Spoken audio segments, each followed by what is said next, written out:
We've, of course, also been talking this morning about primary races in New York, and we are now joined by one of the winners, State Assemblyman Micah Lasher, who emerged victorious from the crowded field in New York's 12th district. Also with us at the table, the editor of The New Republic, Michael Tomasky, and Republicans to paint with a broad brush all Democrats. Joe pushed back on that and said, no, you have different candidates for different races, different states, different cities.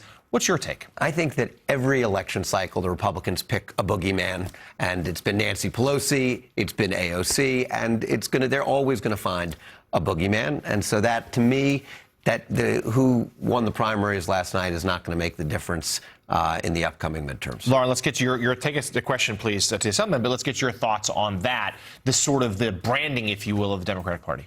Yeah, I mean, I wish I agreed with Mike on this one. I do worry very much about it, and I think there is something very different. To me, this was like a Tea Party kind of election for Democrats. We have been seeing this growing backlash against incumbents. I mean, Micah, you were really one of the few in New York that benefited from the support of incumbency, as you said, the support of Jerry Nadler, all of the other races that support from incumbents, whether that was Nydia Velázquez or, Adriano Aspiat, they all lost after that. So your district, kind of unique in New York City.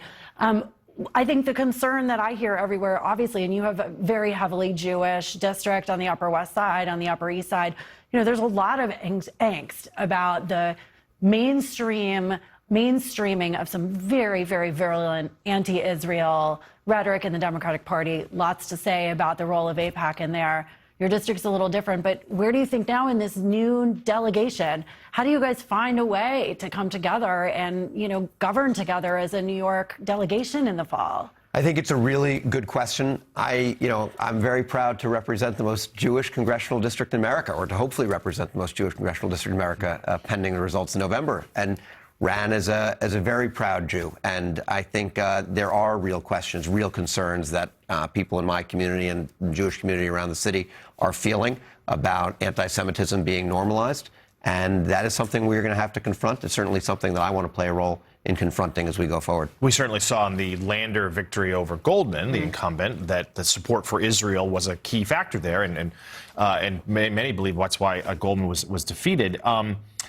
Michael, again, please take a question to the assemblyman, but also talk about the Trump factor in all of this, because like George Conway, who joined us yesterday on Election Day, made clear his whole campaign was to nationalize it, to make it about Trump. He didn't fare that well. Right. Other candidates have struck more of a balance. Is that the lesson from Democrats? Yes, you have to talk Trump, but you got to make sure you keep local issues at my heart too.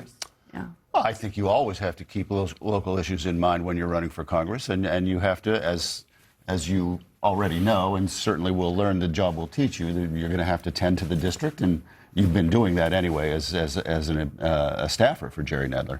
But yeah, local issues are always important, and you have to pay. When you lose touch with those, that's when they that's when they start thinking you're out of touch. That's when you're vulnerable to that kind of attack. We've seen that happen many times with veteran members of Congress.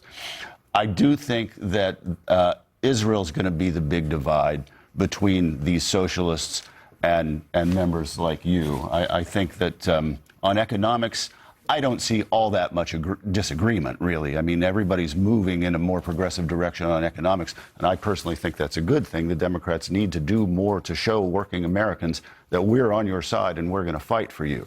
I think everybody more or less agrees on that, or most people do. But Israel's going to be a dividing line in the Democratic Party in a big way. No question, both this fall and in 2028. Last question to you. If you are elected, again, you do have a general election opponent, but it's certainly a heavily Democratic district. But if you were to represent the Trump factor, what would be some things that a Democratic House, if the House is flipped, which many prognosticators believe it will, what are some things that could be done to check Donald Trump? I think we need to go in on day one with a robust plan for oversight and investigations and accountability, as well as focus on the laws that they have exploited or norms that need to be codified in statute to ensure that we don't have a future president who can do what Donald Trump has done to our rule of law. And I think Democrats need to walk in with a plan on day one.